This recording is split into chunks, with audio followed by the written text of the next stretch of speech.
All right, we're live. Sir, episode 0 of the Cyber Yep. Coffee Hour. Yes, sir. It's been a long time coming, man. Um, I know when we kind of going back when I was working on my dissertation and when I was looking around trying to get participants and it's crazy how our friend Alfred's I mean I'm sorry Gibbs put us together because for one I didn't even know like for one, like you were studying in the field, and then two that you were even nearby. So Right. he really made that happen. And then just from the discussions we had, uh, I was like, man, this is great, man. We had to see how we can. Cause I wanted more. so Yeah. Same. I want to collab and see who else is out there in the industry doing. For so long you think you're by yourself, and then come to find out you got someone right from your hometown in the same industry is amazing. So I absolutely, appreciate Gibbs for that too. It's been so long to even being by yourself to finally hear some positive reinforcement of somebody out there with the same objective, same goal in industry. absolutely, absolutely. So yeah, man. I think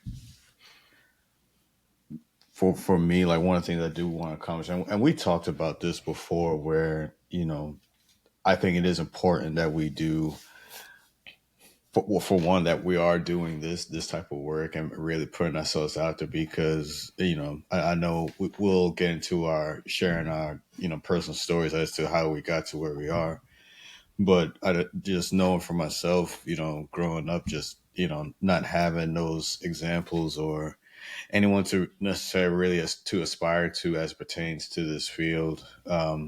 And also too, like, you know, I don't think nerds or blurs were very Blurs. were accepted No, we're back outcasts, then, outliers. right? But I think I think it's a little bit more accepted now. So you shouldn't feel like you have to be ostracized or feel uh, left out or less than because you like to read or study. That was the thing you always get made fun of for doing those things. But now, I mean, a lot of those same smart people are doing very well right now. Right, right. So And going off of that, it sounded like one of my favorite books growing up was called The Contender, right? And a lot of mm, times that conditioning of a boxer or an athlete of any sort seems definitely relevant today, right? Most of that being in the gym or being conditioned, if you will, to do cybersecurity came from being out there contending and leveling up and getting certifications and going to employers who didn't maybe never understood their cybersecurity goals, right? So being that contender, if you will, in cybersecurity might have helped, but it also separated me from the crowd a little bit. I don't know if you share the same outlook, but it definitely feels like you had to contend, like you had to go out and find out by yourself where the cybersecurity goals might be or where the cybersecurity jobs were, regardless of hearing there's shortages or regardless of there being, differences of opinion of how you get into cybersecurity or not, especially 10 or so years ago. But more relevant today, it pays off, right? I feel like the prize fighter today, absolutely, absolutely. you So know. yeah, so I do want to kind of maybe even get a little bit into that. I know we both have our respective stories of how we got started, but I mean, I guess we could share. Just like to learn from you. Just like, what was your first exposure to IT? What was the point in time where you was like, man, I really want to explore IT/cyber. How far do you want to go back? I think for me, the world changed when I got a PlayStation 1. Right. So I Oh, have a cousin who, I respect his privacy, but he was already a tinkerer. Right. And he was a video game professional. Right. And he showed me how to repair a broken PlayStation 1 with a right. Casio CD player. And from that moment, I was like, what is this? What is this that you're doing? What is this? How were you able to put this together from a completely different device? That he was the first one to tell me, I think that's called computer science. right? Right. Right. Okay. So we were video gamers, and the internet was just coming online, and he would go out and find different booklets or manuals to gaming consoles and cheat codes. That's the first time I ever heard that was because of my cousin. And he said, man, when this becomes big, I'm sure you can work in this field. And I took him seriously. He was the only person that was talking like this back, years ago. And he told me, "Hey, man, if you want to go to school for this, I'll let you know. Yeah, I'll let you know when I go to school." And we had separate paths. He went to Monroe College, and I decided to go in the Air Force. And after we met up the following summer, I didn't make it to the Air Force. He was in Monroe College doing computer science. Right. And I said to him, "Hey, man, how do I do that?" And him, my sister, and another friend, Gibbs, were already in Monroe College. Right. So I took, whatever I had from the Air Force and brought it there, and I placed as a sophomore taking their test. And the first thing the counselor said to me is, "Well, do you want to do criminal justice?" I said, "No, I'm not really looking to become a police officer or be in law enforcement." "Well, do you want to do business administration?" "No, I don't think I'm boardroom ready.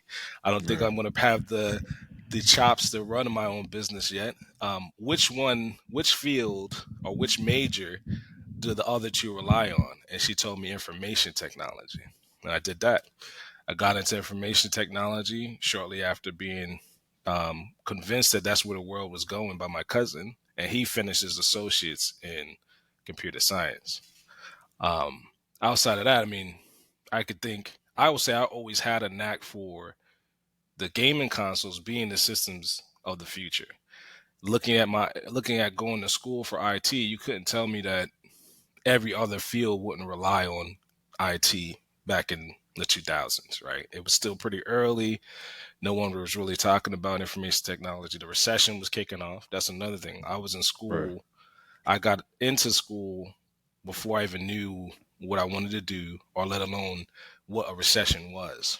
Right. Right, right. So I'm sitting there taking classes, working a little job outside of class as a security guard, and my cousin he dropped out. He said, "Hey, I just finished my associates. I don't think I want to be a doctor in computer science." He says that to me almost 20 years ago, and I said, "Man, I'm gonna stick with it. I'm gonna stick with it. And we might be onto something where we're going to be needed. We're going to be needed to build systems, secure them." Was a question because again, his mindset was finding ways around, you know, security. Let's just say that.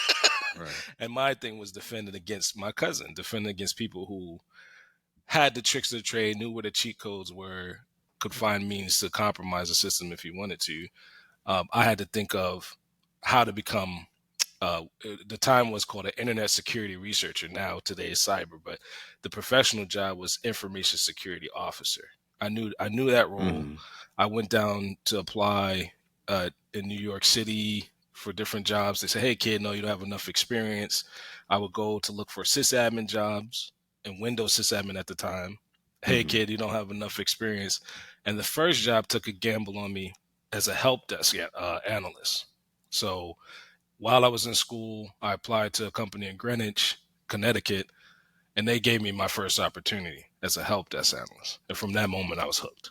From that moment, I grew up in that field, my first job, and graduated into the recession through that job. Before I graduated, the recession kicked off, and luckily, I finished and had a help desk job. And from the help desk, I learned about all the different system engineers, database engineers, information security engineers, and then finally the IT help desk manager director. Right. So I learned the structure pretty early. And the one that stood out the most was the information security engineer. Well, that's not true. The first one was a system engineer. Right. System engineers were building all the other, divisions, if you will, in the IT department. And the person that was kind of blessing those folks were the information security engineer. So I had to make the decision: do I want to stick in the help desk, or do I start building my career to pursue the other roles I learned that assisted the on-premise help desk? I'll say that because again, today we're in the cloud and things like that. But back then, you had like a specialist. You had a database engineer, network engineer, information security engineer, system engineer, and they all collaborated to build out the help desk. Um, so I'll say that like through that journey, I decided to become a sysadmin for whatever reason. Mm.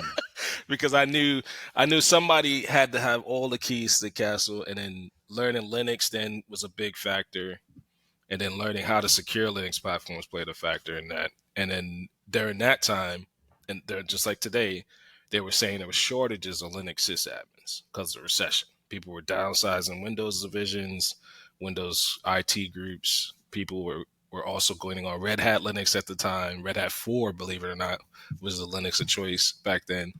And I had to make a choice. I couldn't run Red Hat in my living room. Right? I had to Right. pick a Linux distro that I could stand up myself. And at the time, it was Ubuntu 604. 604 and 704 was what I learned Linux on. And from there, I learned how to secure it. I learned how to stand up the file system, install it secure, stand up the major system, desktop and client. And then I took that into my second, um, IT job, which was a desktop analyst. Right, there was a person who came in, assessed the client systems, connected it to the back end, and then said, "Hey, let's run an audit." The first time I ever heard of audit was during this job, and what that encompassed was how many systems have outdated software, how many systems have particular proprietary solutions on it, and how many accounts exist on a domain, a corporate domain. Right. And that was my first taste of realizing that it was not how advanced the environment was, but how we're going to downsize it because of the recession. Um, Collapsing that particular employer's environment made me get used to the IT auditors that were there and the security folks that were looking for unpatched software all those years ago. Then a guy looks over at me and says, "Hey, do you want to be a junior sysadmin?" "No, I want to be a senior sysadmin." How do I get there?" "Well, you don't know security, you don't know Mac OS. You should get those first. And I Right. did. I went out and got my job. I worked at a job in the Apple store to get what I was saying, my Mac experience, only to come to find out that that company was laying off the employees there. So long story short, I got into cybersecurity as a survival mechanism. I adapted to all of the environments that were insecure by design. Because be honest with you, 10 and some odd years ago, no one was talking about security until the first public company got compromised. And I took that as a signal. Well, I'm already in place. I'm already here to do the Right. security job. Why not go back to school for it? So I went back and got a master's in cybersecurity. Well, three masters in cybersecurity. The Wow. biggest thing, Okay. yeah, the biggest thing was for me. What was this all? I'm sorry. Was this all with Monroe, or No, this was is Monroe way not after. in? Sorry, my bad. This is way after. I had already been in industry by this time 10 years.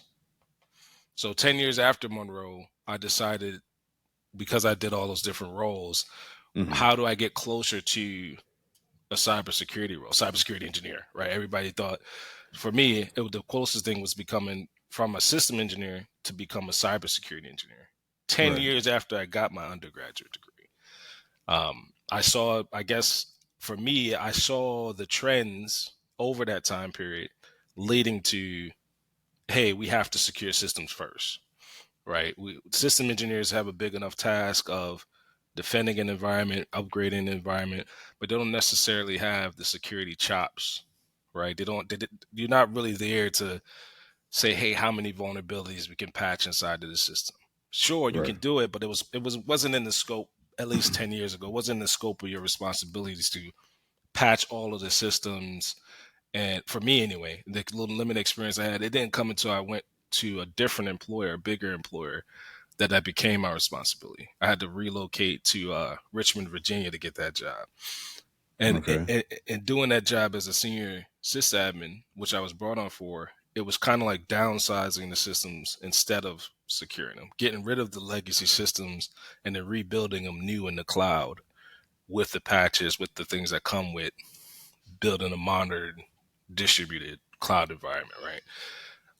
So off of that, while I luckily I went to school, got accepted into Utica University, right? And the reason why I Yeah. picked them was because they were the only ones that had federal accredit. I'll say federal accreditation, right? They had the online program. They had professors that were in industry for cybersecurity, and they were also accepting career starters or people from different industries like IT, medical, etc., into their program. So for me, it was only them in Maryland State, and Maryland State didn't have an online program. So being Mm-hmm. that I already relocated from Connecticut to Richmond for the job, I decided to go and pursue their program online. And that was my formal initiation into cybersecurity. Going back to school and doing cyber operations, and then convincing my manager that, hey, you know, maybe I need to do my first cybersecurity role here. Right. Like maybe I'm already going to school for it. I'm already working for you as a system engineer. And then eventually I became a software engineer, patching the same systems we built the year prior. And an incident happened at this particular employer where folks were leaving the cyber division or being told to leave.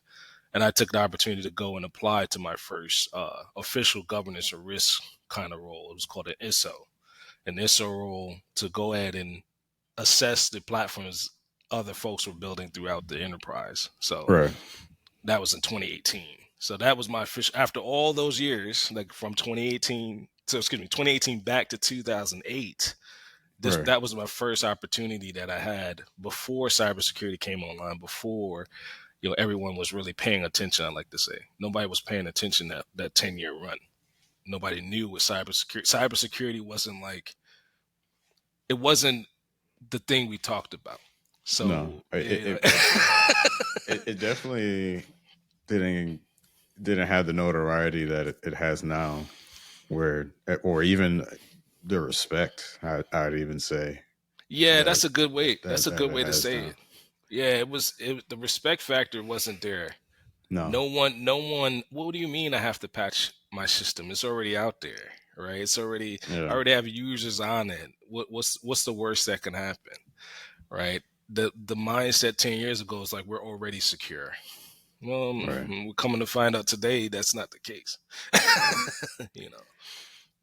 That's good, man. Mm. Damn. So it all started with the PlayStation. Already all started with figuring out how to repair a broken PlayStation 1. Yep. Yeah. And finding then you could download the manuals. You can find out my cousin Lisa, he taught me that the Casio used the same parts as the PlayStation. And then out of that, the games that we played weren't regular games, right? We played a game called Ace Combat 2. That taught me a lot about aerospace and got me more interested in a certain career path. And then we played all of the outlier games that taught was kind of like we call them virtual missions, but they kind of taught us how to build other systems, right? How to build a gaming system, right? Game Informer magazine was the first thing I remember reading back then. Oh yeah. Yeah. I have a right? I had a few of those, a few Yeah, copies of those. yeah. And from that, yeah, video games is really what started me. I tell my career, I tell myself every day, my career feels like a platform game, right? Mm. right? So yeah, it's all started with the PlayStation, learning how to repair it, learning how to beat some of the games on the system, learning how to level up, right? Leveling up came from that. Boss Right. battles came from that. Different raids, right? So moving from an employer to another employer, I taught myself that was the raid, right? I had to get a certification. I had to get a degree. I had to have experience under my belt.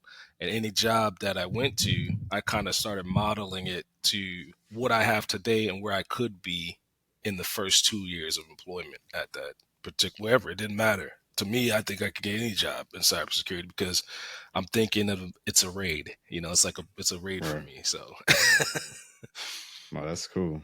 That's cool, man.